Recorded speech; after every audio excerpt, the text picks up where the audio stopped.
اولین دیدارش کشهباز و کعبه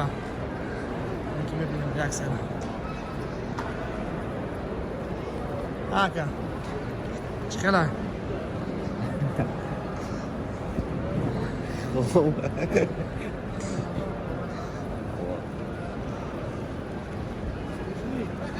بس بس بس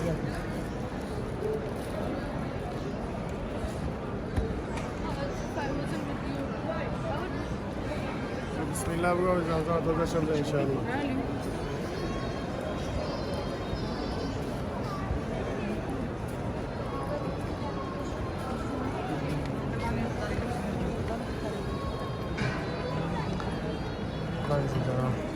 مجبور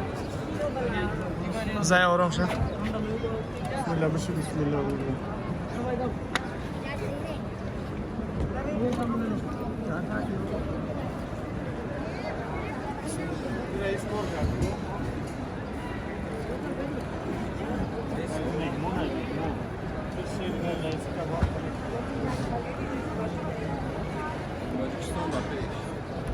پروژکسیون با پیش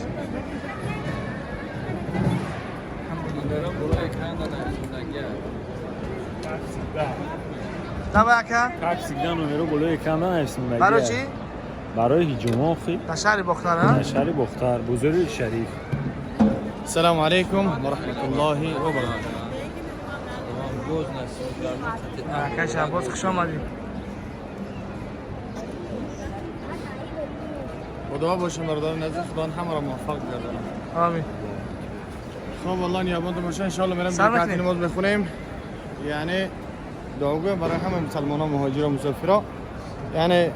اگه شهبازه که الله موفق گردون ان شاء الله که شما را الله موفق میگردونه ان شاء الله که انتظار داشتید سلام علیکم یک تا زمزم ما هم زنیم بسم الله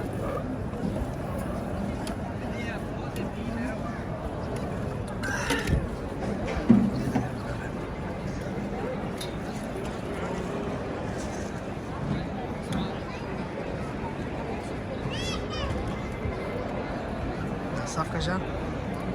کعبه بسم الله اکبر بسم الله اکبر بسم الله